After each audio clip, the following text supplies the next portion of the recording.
Boa tarde, pessoal que nos acompanha no canal Cid Leléu. Hoje a gente está aqui na Fazenda Fortaleza. Vamos falar de mais uma etapa do nosso projeto aqui e do nosso planejamento de plantio, como é que a gente faz aqui, quais são as técnicas que a gente usa para evitar a infestação de plantas daninhas na lavoura. Essa é uma área de sistema rotacionado. A gente está implantando o BRS Curumim, é um plantio por muda, né? Um pasto de muita qualidade. A gente vai explicar um pouquinho como é que a gente programou esse plantio, projetou a irrigação, como vai funcionar esse sistema rotacionado e como a gente programou a nossa etapa de plantio para que a gente faça etapa por etapa, sem dar condição para a planta daninha nascer primeiro do que a implantação do capim.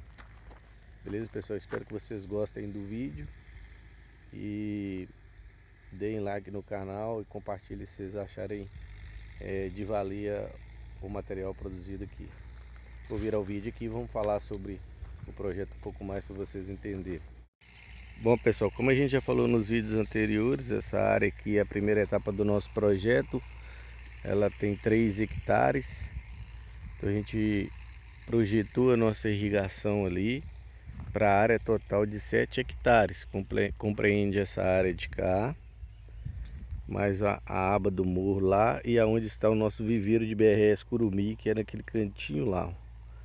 Então esse planejamento veio já desde o ano anterior, com o levantamento do reservatório de água, fizemos o processo de outorga de água, fizemos um projeto de irrigação, mantemos o projeto de irrigação bem projetado em cima do layout da irrigação com os piquetes rotacionados.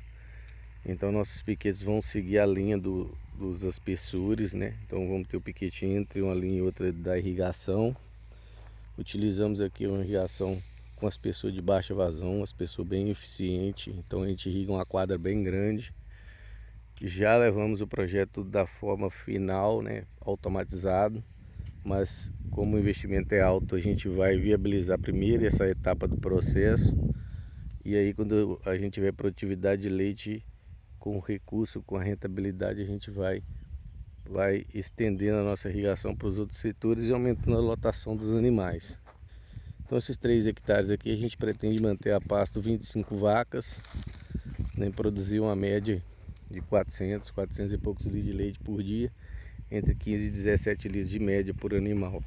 A gente já tem um rebanho bom de produtividade, um rebanho que já vem sendo feito na própria fazenda já há 5, 6 anos. E aí a gente já está preparando esses animais no pré-parto, os animais com previsão de parto agora, para daqui a 60, 80 dias a gente já está estreando o nosso sistema. Aqui, pessoal, um pedacinho dessa parte aqui do complemento da área, para a gente ver como é que está sendo feita a distribuição das mudas e do adubo.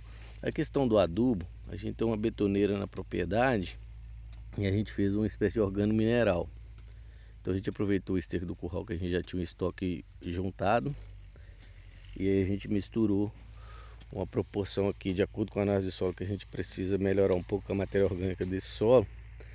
E para dar uma fortalecida e não ter que trazer muito volume de esterco, que não daria para fazer a área toda que a gente tem organizado e tem guardado, a gente misturou 100 kg de esterco de curral em 20 kg de adubo de plantio, adubo fosfatado, e mais 5 kg de adubo de cobertura, que é um adubo protegido, e um pouquinho de gel, 500 gramas de gel na mistura.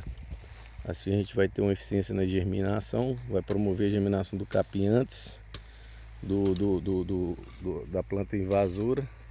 Pelo adubo está tudo concentrado no fundo do sulco, com um pouquinho de gel que permite a hidratação melhor das mudas. Plantio das mudas bem caprichado. Vê que os meninos botam uma quantidade generosa de muda, porque a gente tem um viveiro bom lá. Tem quase 1 hectare de viveiro de muda de curumim. A gente desprezou as pontas do capim, então estou trazendo só a parte das varas. Não há necessidade de limpeza dessas palhas secas ali, que elas protegem os brotos, né? E evitam contato direto com adubo, mesmo que com adubo protegido. como a gente fica alguns dias sem irrigar, a gente só vai irrigar esse setor depois que terminar a última linha lá em cima. Então, na programação para terminar o setor com 7 dias de plantio, então essas mudas vão ficar 7 dias aqui na terra sem receber água por enquanto. Mas como elas estão sendo colhidas, trazidas para o campo e plantadas no outro dia, todo esse processo a gente consegue uma viabilidade boa por isso. Bom pessoal, lá naquela casinha a gente já tem a bomba, ali eu tô vendo uma caixinha ali do lado externo, que é a nossa caixa de fértil adubação, né? Então a gente vai trabalhar com fértil irrigação, adubação nitrogenada toda via irrigação. E aqui pessoal, essa área a gente está plantando ela etapa por etapa, justamente para a gente evitar essa questão da planta invasora. Então a gente está vendo lá o trator, ele trabalha 3 vãos por vez. Então a gente fez esses 3 primeiros vãos aqui, ele gradeou num dia, 2 dias ele gradeou a terra, destorrou bem, sulcou a área. Então a gente está fazendo média de 2 vãos de plantio por dia. E aí, à medida que ele deixa uma área preparada, num dia ela é plantada no outro dia, mas no máximo 1 dia e meio para plantar ela, e ele vai e abre outra área de plantio. Por quê, pessoal? Geralmente as pessoas vão, preparam os 3 hectares, sulca os 3 hectares e começa o plantio. Só que quando a gente chega na metade da área, a planta invasora já está germinando na frente da muda que a gente está implantando, certo? E aí é onde a gente erra no processo. Daqui a gente está vendo essa parte da área sulcada, sulcamento com 80 centímetros entre linhas. As beiradas aqui das pessoas a gente está fazendo sulco manual para aproveitar o máximo possível da área. Então a gente ganha 2 sulcos, um de um lado outro do outro da linha de irrigação. E o primeiro sulcamento foi esse um pouquinho torto aqui, foi feito manual. Na questão da adubação, vamos falar um pouquinho do adubo aqui, como é que a gente trabalhou. As pessoas me perguntam muito por que a Embrapa indica um plantio com 1,20 m, 1,5 m entre linhas para o capiaçu e para o curumi, e a gente aqui planta com 80 centímetros. No caso do capiaçu a gente planta mais adensado justamente para facilitar a colheita. Quando a gente abre muito beco, além de ter infestação de planta invasora maior, porque entra mais luminosidade, as touceiras ficam muito robustas e atrapalha bastante a colheita mecanizada. Já no caso do curumi também basicamente a mesma coisa. Planta mais adensado, um beco mais estreito para ter mais relação talo-folha, então mais folha do que talo. E a gente tem mais oferta de folhagem no pasto para os animais e a menor incidência de plantas invasoras. Por isso vocês veem aqui que sempre o trator passa com o pneu dentro do sulco pronto para abrir o próximo sulco. O sulco para o plantio do curumi não precisa ser fundo, só o suficiente para cobrir as mudas. Então a gente fez aqui, vocês estão vendo aqui no fundo do sulco a mistura do esterco com os adubos e a distribuição em 1 kg por metro quadrado. Isso vai corresponder a mais ou menos 35 gramas de adubo de plantio e 17,5 gramas por metro linear de adubo de cobertura. Então com essa adubação que a gente está fazendo aqui, mais o esterco complementar, e uma média de 5 gramas por metro linear de gel.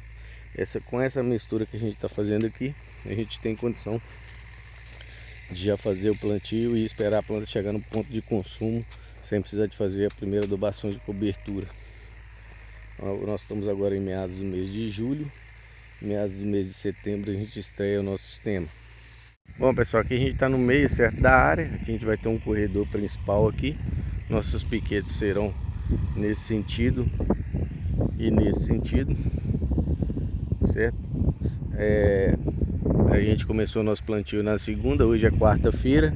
A gente pretende concluir até o sábado essa quadra daqui e passar para a segunda etapa na semana que vem. Lá no início da área a gente tem uma área ao redor da lagoa, que é uma área de 1.800 metros quadrados. É uma área que a gente separou para centro de manejo, que a gente chama. Lá a gente vai ter cocheira, bebedouro, para fazer a suplementação do rebanho caso for necessário em determinada época do ano, com um pouquinho de silagem ou volumoso a coxa. Mas a ideia é trabalhar pelo menos 8 meses do ano só a pasto, e só em épocas de baixa produção do volumoso a pasto, que é no inverno, a gente entra com um pouquinho de suplementação, geralmente com silagem de capiaçu ou milho. E assim a gente consegue manter a lotação alta o ano inteiro e uma produtividade com o custo mais a pasto possível, que aí o custo é sempre mais baixo. Nossa irrigação automatizada, não sei se eu já falei, mas a gente já projetou a bomba, a rede mestre, tudo para a área inteira. Vamos fazer a primeira gleba, entra agora, né, nessa primeira etapa do projeto, e futuramente a gente vai estender. A meta agora é 25 animais, 400 litros de leite por dia a pasto. E quando a gente terminar as outras áreas, a gente vai trabalhar entre 1.000 e 1.100 litros de leite por dia. Isso, ou seja, mais de 10 vezes o que a propriedade produzia há um ano atrás, quando a gente iniciou esse trabalho aqui no manejo do rebanho. Pessoal, espero que vocês tenham gostado do vídeo. Deem like no canal, a gente vai postar outros vídeos das próximas etapas, como é que germinou o capim, como desenvolveu, a parte da cerca elétrica, como é que a gente vai fazer aqui. Logo após concluir o plantio da área, a gente vai começar a fazer já o circuito de cerca elétrica, para não esperar o capim crescer demais. Quando chegar tudo no ponto, já vai estar tudo certinho, só esperar a estreia do sistema. A gente vai fazer outros vídeos acompanhando essas etapas do manejo. E espero que vocês acompanhem aí, gostem do resultado e compartilhem e deem like no canal Cid Leléo. Nos ajuda a divulgar o material aí, se caso vocês tenham gostado. Um abraço a todos e tenham uma ótima tarde.